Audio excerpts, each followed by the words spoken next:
Hello, friends, and welcome back to Ghouls Night In, the spooky chat show with your best ghoul friends. I'm Penny Snark. And I'm Midge Munster. And anybody who follows me literally anywhere will know this episode was coming. but um, recently, I was introduced by my mother-in-law to a woman. Sometimes people are like, "Oh, you're gonna love this person," Yes. and you're like, "Okay." And typically, I'm like, "Okay," but this gal and I came to be friends now, and I think she listens to the pod at this point also. So Kate, if you're listening, hi. But my mother-in-law, when she's telling me about Kate, she was like, yeah, I think you guys really get along. Her family ran a green burial cemetery. And Ooh. I said, huh? And since then, which I didn't even know that that was a thing, I had never heard that before. And since then, I have become fascinated with green and alternative burial. Hell yeah. I've been talking about it all over YouTube, all over Instagram. I can't shut up. So, y'all knew this episode was coming. But yeah, mostly because, like I said, I had no idea that that was even an option. I've joked so many times with Taylor, like, just just put me back in the ground, let me rot. Yeah. But I kind of thought that in most places you couldn't do that anymore. But that's why I wanted to do this episode. So in case you listeners like me didn't know that this was an option that you had, or what other options you have where burial is concerned, or um, death plans, we're going to talk today about some different alternatives to, quote, traditional burial, as well as some options that are also just more sustainable. Mm-hmm. So we're going to talk about like the environmental impact a little bit of burial as well. I want to preface this episode by saying, first and foremost, I believe that whatever feels correct to you is right for you. I would never tell anybody what to do with their body. Yeah. So please know that this episode is not me saying that you shouldn't get buried or embalmed or cremated or any of those things. I just think that there are probably a lot of folks who don't even know that there are other options. Totally. And by the time that it comes time for people to talk about that, it's usually kind of late in the game, or people are making decisions out of haste. And so let's talk about it now and educate ourselves so that we know what's out there. Hell yeah. I love it. Let's do it. Some death talk. You know we love it here. Yeah. A little cozy death talk. A little cozy death chat with Penny and Midge. That's probably what this podcast should have been called. Truly. Death talk. So in order to talk about alternative burial, we first need to talk about what is considered to be traditional or conventional burial. Yes. I always love that. The classic quote, alternative to what? Yeah, exactly. And of course, in this sense, I am talking about modern conventional burial as most Westerners know it now. There are, of course, plenty of communities and religious practices and things that do not partake in what we're about to talk about. Mm-hmm. But in today's time, conventional burial is usually consisting of the embalming of the decedent, followed by burial in a metal or wood casket of some sort that is inserted into a concrete grave liner or vault in the ground in a cemetery. And while most of us are familiar with that practice now, this method didn't actually become popularized in the United States until, ta-da, the Civil War. Hey. Right in that sweet spot. What did you call it in our last episode? A century for shenanigans? Truly. So we, of course, know that other cultures, for example, the Egyptians, practiced embalming their deceased. But that was not a thing that happened in the United States until roughly 150 years ago, like not that long ago. And when we're looking at a war, obviously, people are fighting and dying in places that are not their home and are far from their homes. And in the 1860s, there weren't a lot of expeditious ways, let's say, to Mm-hmm. transport a body back to its place of origin.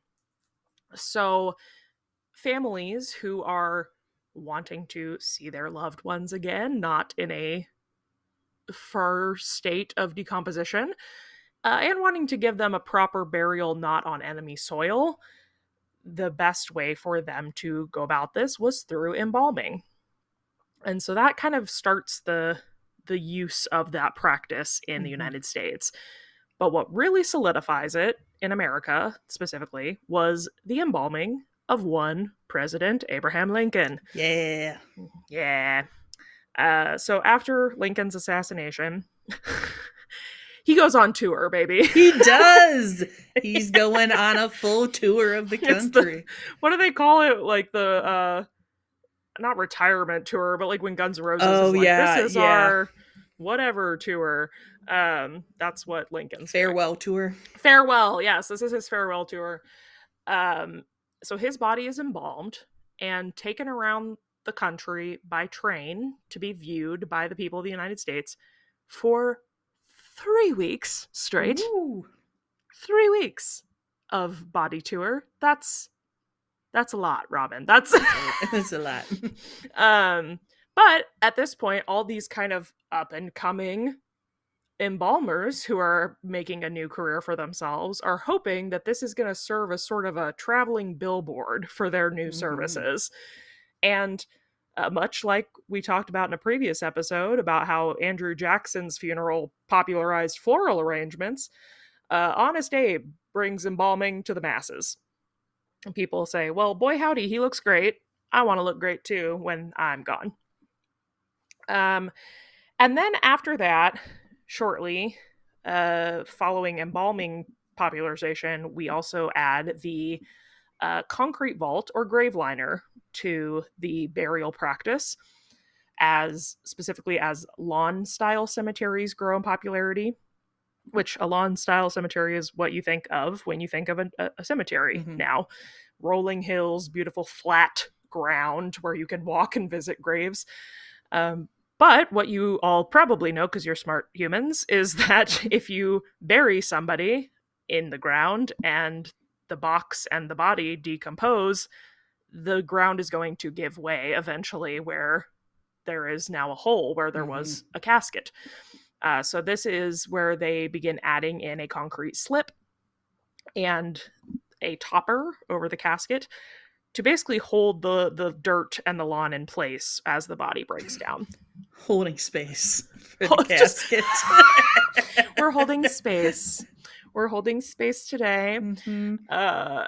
And also, part of the addition of this as well is, of course, grave robbers.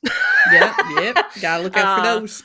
Putting a big concrete slab over the casket makes it a lot harder for people to rob and desecrate bodies, which, as we again know from previous episodes, became a real problem in Sure the did. early 1900s. So this gets added.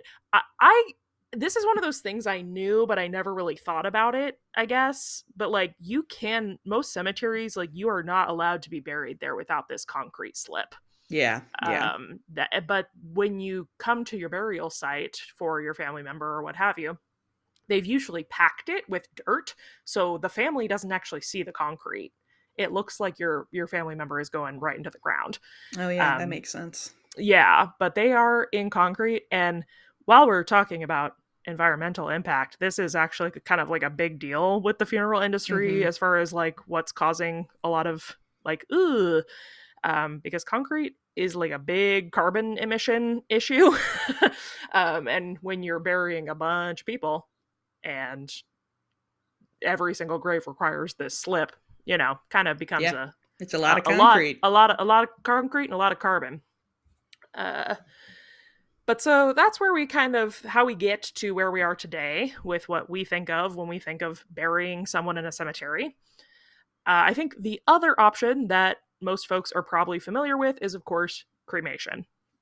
Again, something people have been practicing forever. Many cultures and people burned their dead. Also, like, unfortunately, like in plague times and things, Yeah. a lot of Yep. bodies were burned for disease and what have you. But cremation, as we know it now, began in, funny enough, Penny, flashback to last episode, 1876. What? Oh my gosh. A crazy year A crazy year. for wild things. Um, but that is when the first modern crematory opened, and it was established by Dr. Francis Julius Lemoine, and he was concerned about the number of bodies being buried and decomposing in and contaminating groundwater, which at this point, again, we've started embalming people as well. And that led for him to advocate for the use of cremation in place of burial. Now, it's funny because he's right.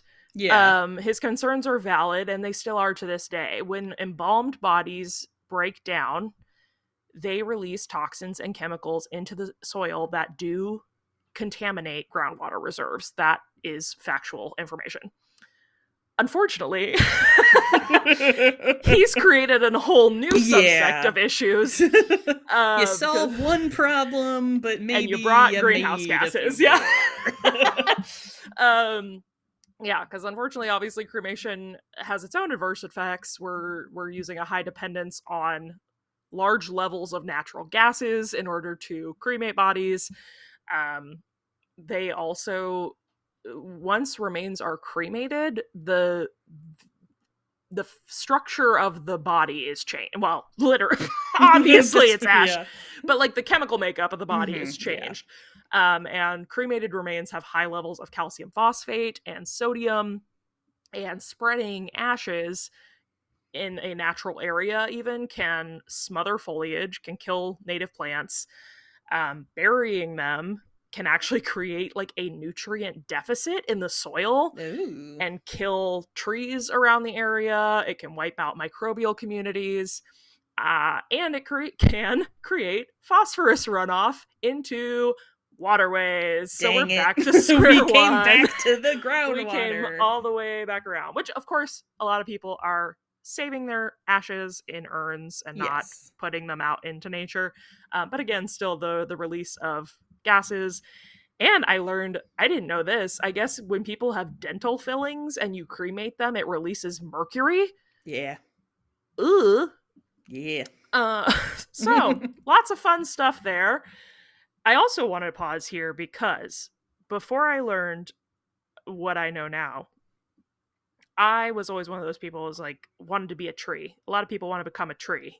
There's that image that went around the internet for years of like a little pod with your ashes, and you grow, it's in like a biodegradable plastic urn, and you bury it, and then a tree is supposed to grow out of it, right? Well, what did we just say? Yeah, based on the nutrient density or lack thereof of cremated remains, the chances that a tree would grow out of a capsule like this and grow to maturity are extremely low. Wow. So that's kind of a miseducation about what's really possible there. Yeah.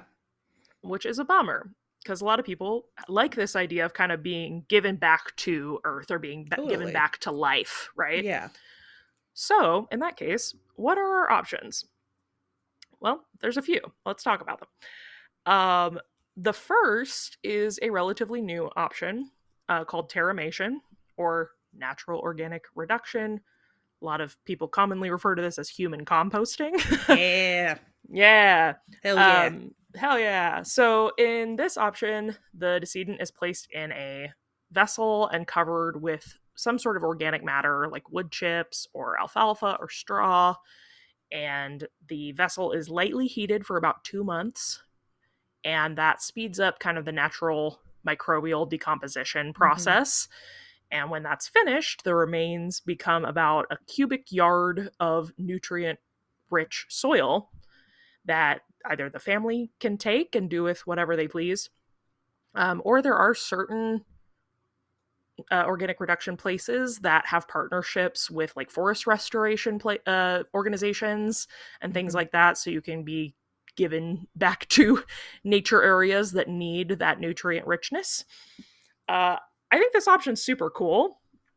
Unfortunately, it is currently not legal Yeah. in Missouri, though I did check, actually, there was a bill proposed here in January Hey, for it to be nice. legalized here. So hopefully that's coming down the way. But Yeah, we do not um, have it in Wisconsin either. I looked. I know right now it's available in Washington, Colorado, Vermont, Maine, Oregon, California, New York, Minnesota, Arizona, and Nevada are the states where this is legal. But there's also a lot of states right now that have bills in current work. So it hopefully will become a more accessible thing. I do think it's really cool. And an interesting alternative. Hmm. The next thing we're going to talk about is alkaline hydrolysis. Yes. Yeah, I figured you would definitely know about this. I do. More commonly known as aquamation. Now, this was so I didn't say this at the top of the episode. I got really engrossed in this idea of alternative burial styles when I met Kate. And then about a month after that, the Kansas City Public Library offered a lecture about this, which Ooh, was good so timing. crazy. Yeah, it was in partnership with the Green Burial Council of Missouri, Hmm. and I attended that. So a lot of this information was like notes I took on that lecture. I've also purchased a few like books and zines on this since then. Um, but at that lecture, I had not heard of aquamation before this lecture, and I was like, "Well, that is freaking fascinating." So completely new to me, but this is the process of putting the decedent in a pressurized chamber with water and lye, and then the chamber is heated up. Not like you're not boiled. It's not. We're not making stew, but just pressurized and warmed, and then after like not that much time, I was shocked by this. It's 4 to 16 hours. Wow, yeah, that's Your quick. yeah, the body, the like tissue matter of the body is completely dissolved. And what you're left with is the skeleton. The skeleton does not break down. And then a nutrient rich water. Because it basically starts, I believe it's, I can't remember if the water, I think it starts highly alkalized, Hmm. and then the body like returns it to a almost a neutral pH level, basically. Um, but anyway, they crush the skeleton up, bones get turned into a powder and returned to the family. So you kind Hmm. of get ashes in a Yeah, way. Still, yeah. you have something to hold You on get to remains, yeah. if you want that, yes. But the water itself, it can either just be put back put back into the water system. Yep. But a lot of times, again, partnerships in place where this water can be used as fertilizer because it's so nutrient Oh, dense. sure, yeah. So that's really cool. And this practice is currently legal in 21 states, with bills introduced in almost every other state for it to be legal now. So Yeah, let's go. this is rising. Um, Again, of course, one thing we're looking at here as far as uh my brain is saying sublimation. That's not even kind of the right word. Sustainability is the word Yeah. when we're looking at sublimation. Uh This is about to be a real scientific episode. right. uh, yeah, so when we're looking at the sustainability of all these practices, of course this requires access to water, Hmm. which is a limited resource, but of course we're also giving the water back to, Yeah, it doesn't like, it consume doesn't, it. Yeah. yeah, it doesn't make the water unusable, which is great. And as far as energy, this is pretty low on the scale of needing, it's not powered by gases or coal or Yeah. anything. So it just, if you find ways to do alternative energy for this, again, it's a pretty low impact way to deal with a decedent. So that's pretty cool. And also just crazy, 4 to 16 hours, body gone. Yeah. Just gone. Crazy. uh, and then last but certainly not least, of course, what we came here to talk about today is green or natural burial. Yeah. So also green burial, that term can kind of be a blanket term used to for any of those previous practices that Hmm. are more sustainable practices. But what we're specifically talking about here is natural human like body returned to earth burial. So again, this concept is not new at all. This is how humans buried their dead for most of history. Yep.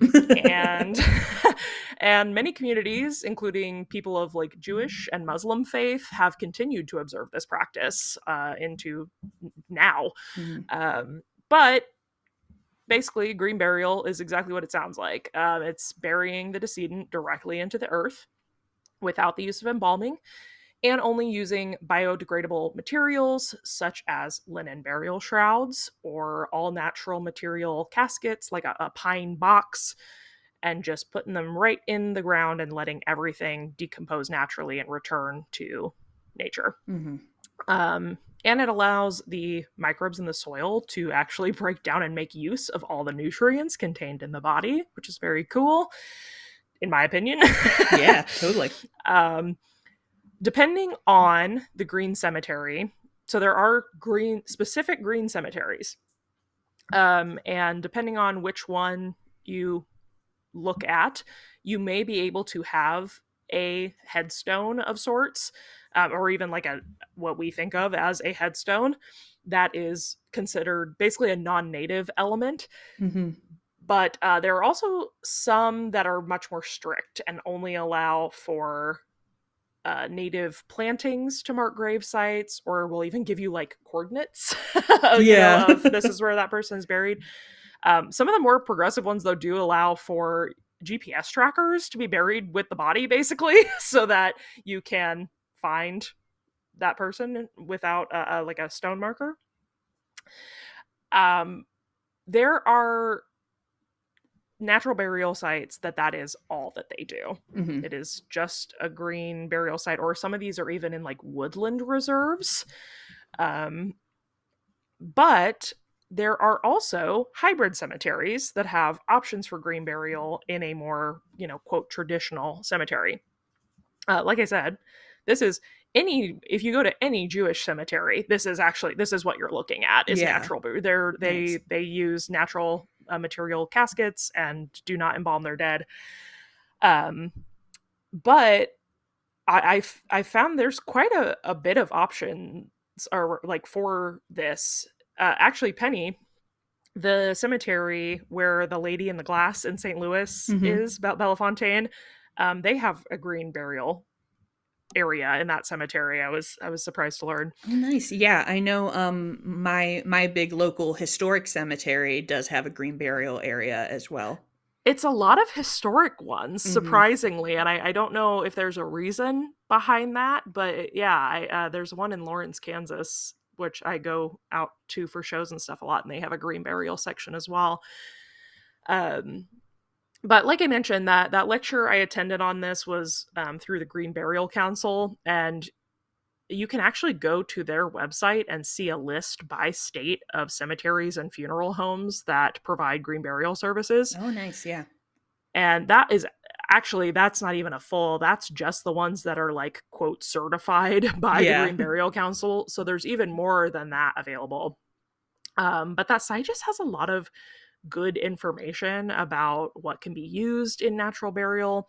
I was personally thrilled to learn that part of the materials and things that are considered green are wicker caskets. Yes. Yeah, Uh, I was gonna say that's was kind of my introduction to it, was from an Ask a Mortician video where she kind of goes through mhm. the process of being like, "Well, here's a wicker casket and here's a linen shroud," and, like and I'm like, "Oh, man. Hell yeah, wicker casket." Well, and that's I wanted to be buried in a wicker casket anyway because I Yeah. just think they're so cutesy and slay. So so I was like, you know what? Not only can I go back to the earth, but I can look kind of adorable on my way out. I love that. Right? Yeah, and it's nice that you can get, like, a cute one and it's not if you are just like, just put me in the earth in a shroud, then great. But if you wanna have a little, like you said, a little zhuzh, something cute for the way out, If you there want to are hold options space for too. your body, yeah. I was also looking. It's interesting. A lot of green burial. I'm sure. I'm not even like, oh, I'm sure. Like I know because we just talked about this in the Cheeseman Mhm. Park episode. But a lot of places they bury them more shallow Mhm. for natural decomposition. But I'm sure that like depends on. where you are too. Like, I doubt they're doing Yeah. that in Colorado, or Yeah. like Probably depends on your weather options. right, Yeah. or like places that are like low sea level or Yeah. different things like that. I'm sure it's different, but yeah, the like standard for green burial is 3 feet, which is interesting.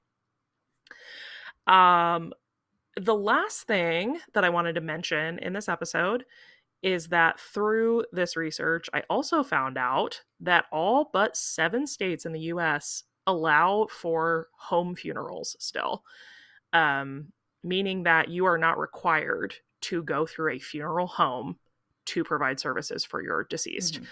Hmm. You can leave the hospital or whatever, the nursing home, what have you, with the decedent's body and t- do a home service.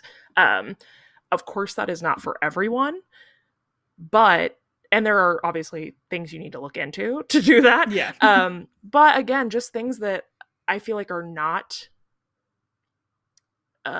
publicized as an option Yeah. for people. Yeah. And I personally think that would be really beautiful and special to be taken home. Um, so it's just a good information to have, to know that these options are legal in most Yes. places and they do exist. Um, so, with that being said, I hope you all enjoyed learning about some different burial options. And we didn't even cover all the options available to people today.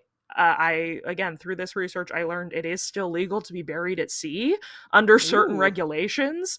You can be turned into like a memorial reef, like a coral reef. There are certain places that still allow funeral pyres. So, like, do your research, I guess, is basically my point. Yeah. Yeah. I hope this encourages you to look into your own death plans because, again, I want to emphasize I firmly believe that whatever feels best for you is what's right for you. So while we did focus a bit on what might be considered more environmentally sustainable today, I would never discourage you from seeking out embalming or cremation if that is what feels most comfortable to you or your family. I have the utmost respect for morticians and Oh funeral yeah. workers and the death care that they provide, as long as they are doing it respectfully and ethically. But I think, just like our health in our life, it is so important to know what options and rights you have in death as well.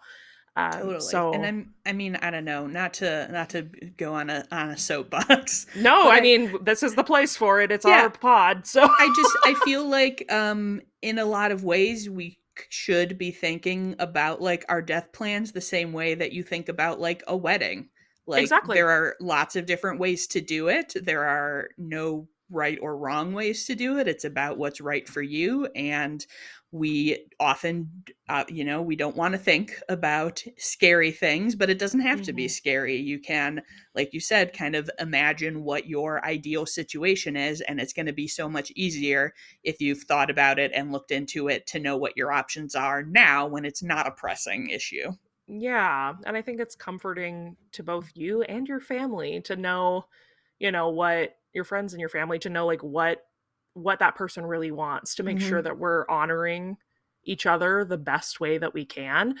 And that's part of why I wanted to do this episode, was to encourage people to have those conversations with their loved ones. Because yeah, a lot of times, and unfortunately, again, utmost respect for the funeral industry in a lot of ways, but there are a lot of predators out there. Hmm. And it's unfortunate that, grief is a state where people are so vulnerable that if you have not had these discussions and you don't know what you want, or you don't know what a family member wants, it is easy to fall victim to just thinking, oh, there's only this one option and this Yeah, is I what I have to have do to it this do. way. Yeah. And now I'm out of time and this is the one option I have. Um, and I think I would so much rather have maybe an uncomfortable conversation now and Hmm. really know what I want or what my parents want or whatever, so that we have peace in those moments in the end. So I hope this encourages you all to just look into what options are available to you, plan ahead, so that your last wishes or your family's last wishes are best executed by those who are left to deal with it. And my friend and I have actually been talking about having a death plan like scrapbook binder night. Ooh, that would be so where fun. I where you love make that. like a little thing to like talk about your death plans and make it fun. If you're listening to this podcast, you're probably a little freak, so Yep. like yeah, have a craft night with your girlies and like plan out, make your little death plans together, educate your friends about some options that they might not know they have, and yeah, just let's break down the taboo around talking about death and death plans, because honestly I find this shit fascinating. Yes, I agree. And sign up to watch Penny and I buy our wicker caskets together. Yes. Well, thank you all so much for listening. I know this one was a little bit of a heavier topic, but coming off the meat shower, I felt like we could get a little more Yeah. serious today. A little bit of fun and a little bit of education. Exactly. If you enjoy talking about death plans and weird stuff like this, you might really enjoy our Ghouls Night In Discord server.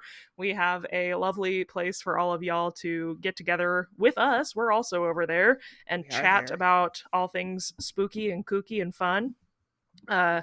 You can find a link for that in the bio at our Instagram, which is Ghouls Night In Pod.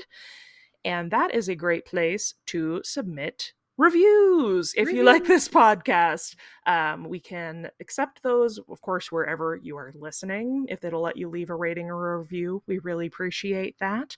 But if it doesn't, you can leave us Spotify comments, or you can send us an Instagram DM, which I believe Penny has today.